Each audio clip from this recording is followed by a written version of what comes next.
So right now it's kind of like the obligatory YouTube video. I'm going to be slowly doing this for a bunch of different guitars of mine over the course of probably 2024 and 2025 up until maybe the 20th anniversary of my channel, because I've been building a shit ton of guitars over the summer of 2024, and this is one of them.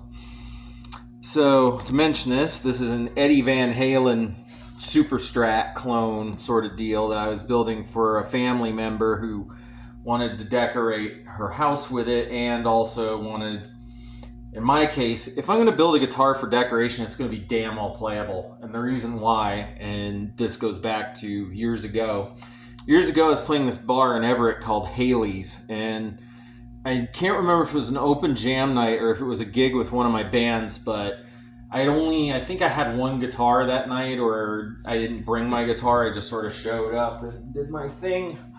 And when I did that, I needed a guitar to play. So I always make sure, even if something's only going to be played a few times a year, done as a decorative piece, that sort of thing, I'm going to make sure it's damn well playable, because you never know who might show up and might want to jam out on it. Guitars are meant to be played. That's their whole purpose. I mean, a lot of people like these as wall art. They like them as a display item. I like them as playable instruments. And, while there is a chance other people in my family might end up playing guitar, and, they got friends who do, and other people who might have kids who start playing, I want to make sure that this works for everyone who might be possibly touching it and playing it. So we're going to kind of go over a little bit of my test phase. Now, I must give you some notes here. The setup isn't absolutely perfect yet. The intonation isn't set. I usually do that after I've tested the electronics. That's like the final play-in part, where I'll sit around and play this thing sometimes for maybe an hour a day, maybe 30 minutes, just finding little things here and there that need to be done to make the guitar a little more reliable or better or louder or whatever it needs. So that's kind of the thing. So anyway, starting off, we're going to introduce my control setup here. This is a bit atypical for me. As everybody knows, I'm usually the guy with the guitar with like 10,000 control knobs and shit on it. This is pretty basic, but it's still a little more complex. So of course you have the obligatory single volume knob setup, like Eddie Van Halen would have. You have a three-way switch. Down here is bridge only, which is the usual position. Up here is both pickups on. Neck is just the neck pickup, of course. Then you got these two switches. The bottom one here is a phase switch for the neck pickup that in the center position is off, so you can do stuff like this. A lot of people go out and buy kill switches for this. On a lot of my guitars, I just do it by turning, because I use out of phase and in phase with both pickups on. I use the phase switch instead as my thing to turn the pickup selector into that, especially since I mainly play on the bridge pickup. So that's one of my design things I do for my circuits. Another thing that I have here is what I call my tri-mode switch. This is a three-way switch. What it does is up here, it splits the coil. In the middle is just regular humbuckers, and back here actually sends the series link, which is where the two coils are linked together inside the pickup on like a two-conductor humbucker, sends that to the output to give you more of like a Stratty kind of sound. That's what I like to do with these things. I like to have a lot of wiring options. This one gangs both of them on one double pull, triple throw toggle switch. Typically, when I do this, like on my Mad Right, I just use a single pull, triple throw switch, and I usually wire the series link in the middle, the hot lead on one side and the ground on the other. The ground lead is sent to ground, and then the hot lead is sent to the pickup selector. So when I flip it back like this, that link between the pickup selector switch and the actual toggle here is connected instead of it grounding it off. It just gives it some variance in sounds. The body is cedar, made out of an old planter. Of course, I upcycle wood on most of my current builds. I don't even spend money on the wood. This does promote some problems, I must say so myself. Like One problem is you can have problems with cracks in the wood. You can have problems with the wood not being sturdy enough for a tremolo system. That's why this Floyd Rose has this extra black bar under here. This is really soft wood. I also have metal pickup trim rings to kind of help hold it in place and make it a little more sturdy, because this wood is not super duper solid, but it's super duper light and it's super duper comfy. Actually, this guitar doesn't have any neck dive really, or what it has is so little it's negotiable. It's actually better than an SG, so that's good. Anyway, talking about that, my volume control has a treble bypass on it. Anyway, we're going to talk about the sounds. Of course, you have your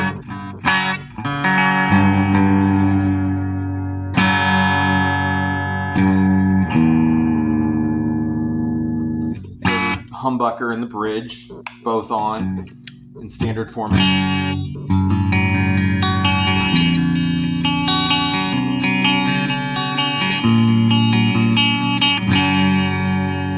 So it's a little out of tune because of, one, I have the nut unlocked, two, intonation needs to be done, of course. So this is less of a demo video for that, me just showing my technique of testing these things before I do the final setup and some of the breaking into the instrument. Neck pickup. Both.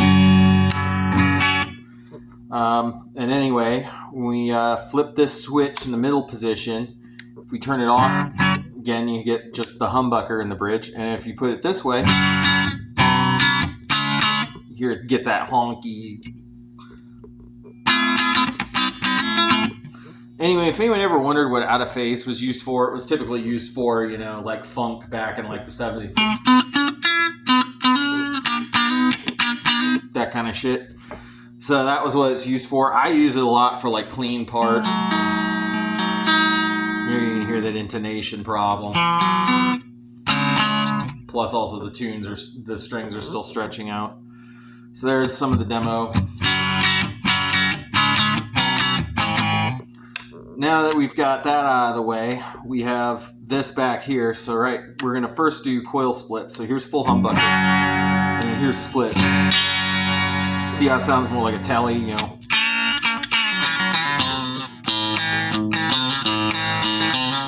You know, it's got that telly thing. You know, kind of twangy country stuff. And then if you go up to the neck, same deal. You know, so it's a little out of tune. Anyway, just a second. So I tuned it a little bit. Now it's a little more in tune. Now we're going to kind of continue with my demo of this guitar. So we have that, and then we have this. You hear how that's a little more, you know, strat-like. Kind of creates an out of phase sort of sound almost.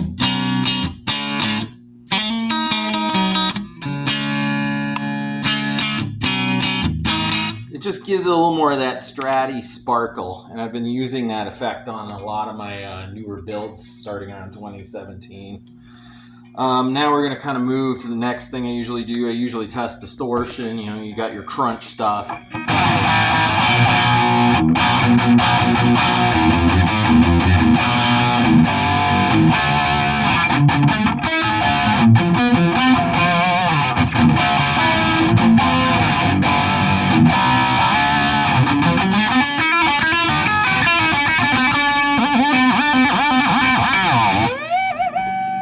So you got that, you got...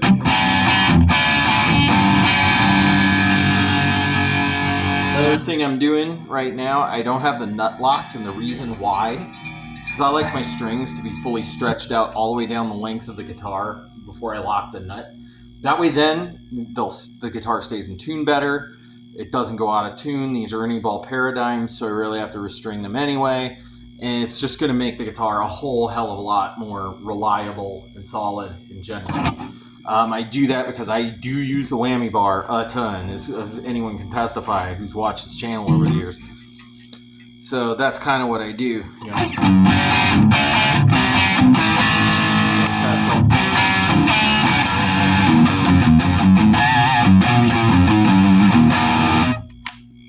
And then we play some, Metallica.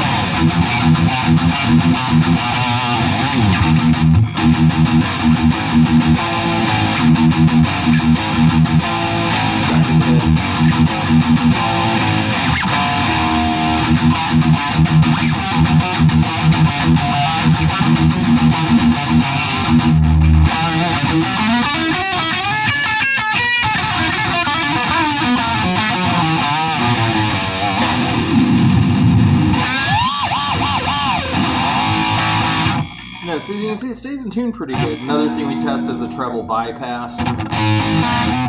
So back in like the 80s, you didn't have a nice 3-channel and 2-channel amps like this. You could change between that and that. Instead, how the 80s guys did is they just rolled their volume control in the back like that. So I put a treble bypass on mine so it's a...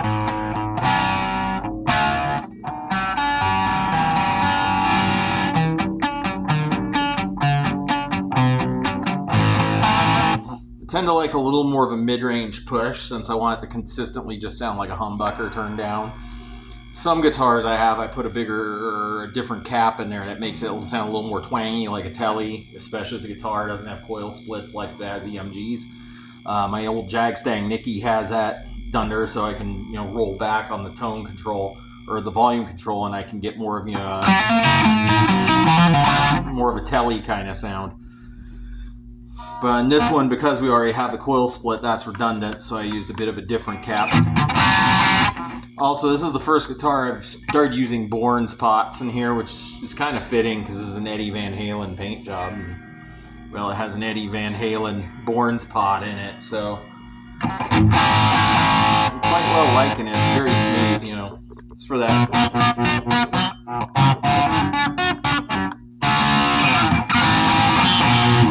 But yeah, this is sort of a candid beginning.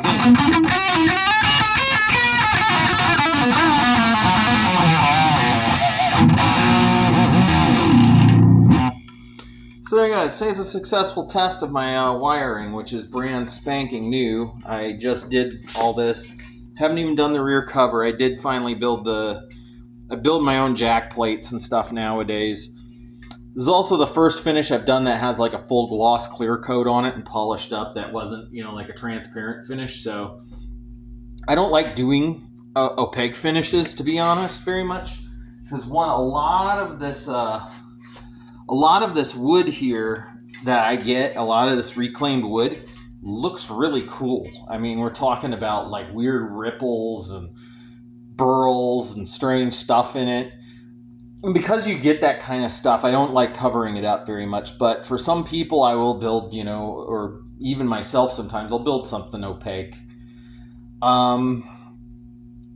As for a little bit more on this guitar and kind of the story, since people, by this point are probably bored to death. So this build was actually made out of a cedar planter I found in my apartment complex garbage and took apart. I've got several guitars I'm going to be putting together out of that over the next several years probably. This is actually the first one to be finished with that wood on the body. It's basically was copied off of a Fender licensed body. None of my routing was done with templates. It was all done freehand. Yes, I freehand route all this shit. I don't use templates yet. The reason why is if I'm going to buy templates, I'm going to buy some nice high quality ones that are going to last a while, and I'm going to get a nice high quality bit for my router that doesn't destroy everything in the process.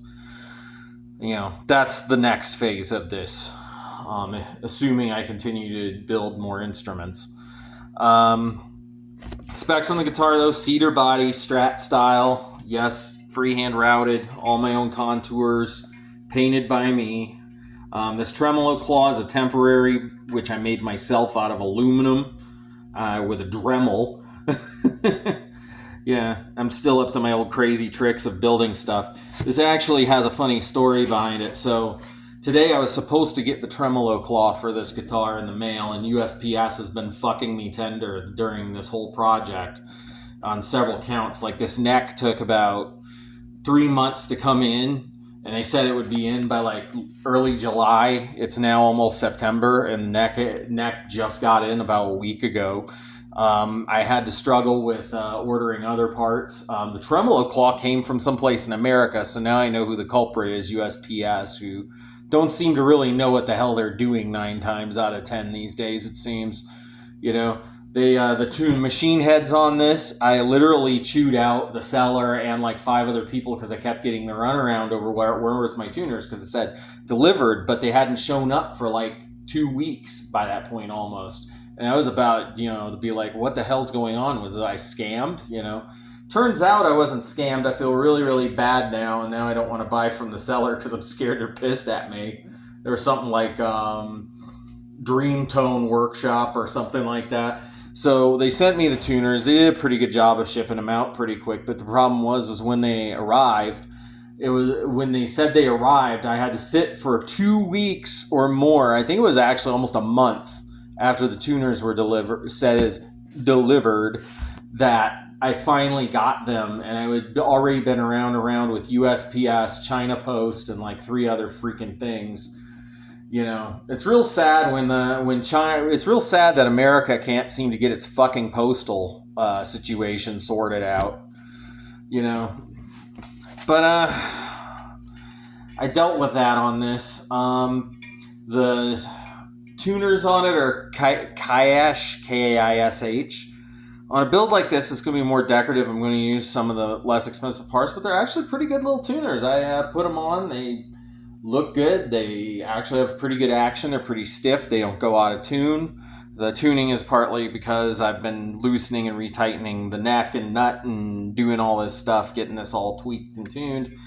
The neck was a counterfeit Fender Custom Shop neck that I bought. It had the Fender Stratocaster logo on it. I was like, no.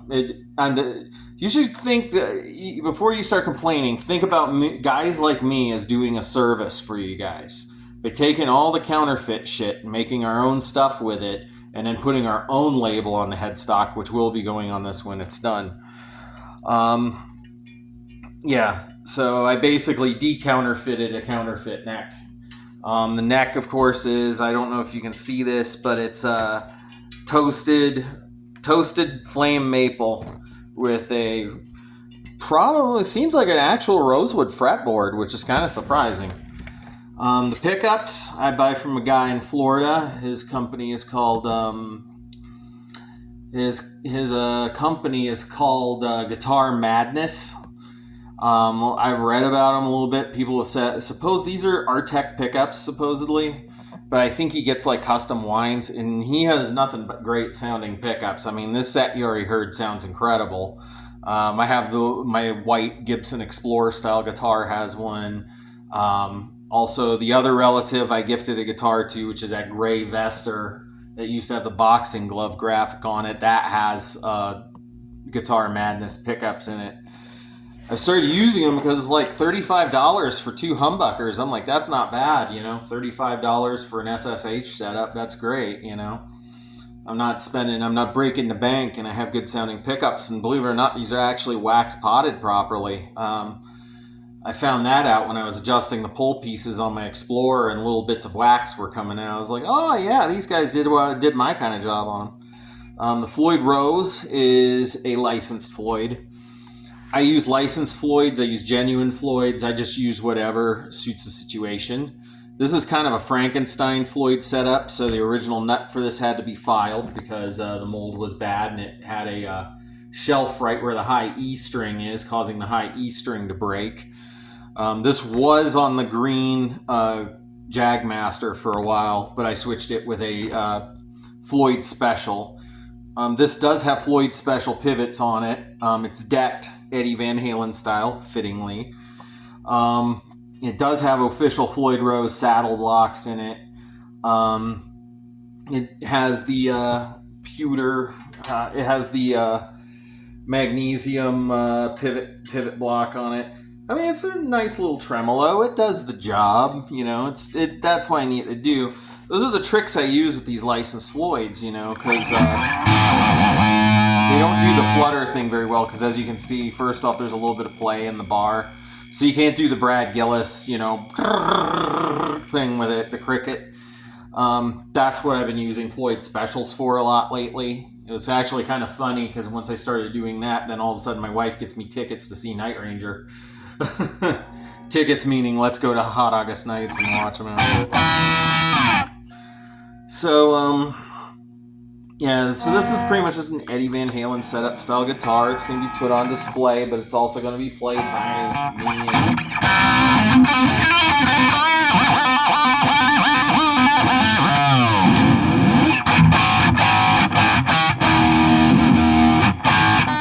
So yeah, it's a good little guitar. Seems to be staying in tune a little better, and yeah, I'll see you in the next video.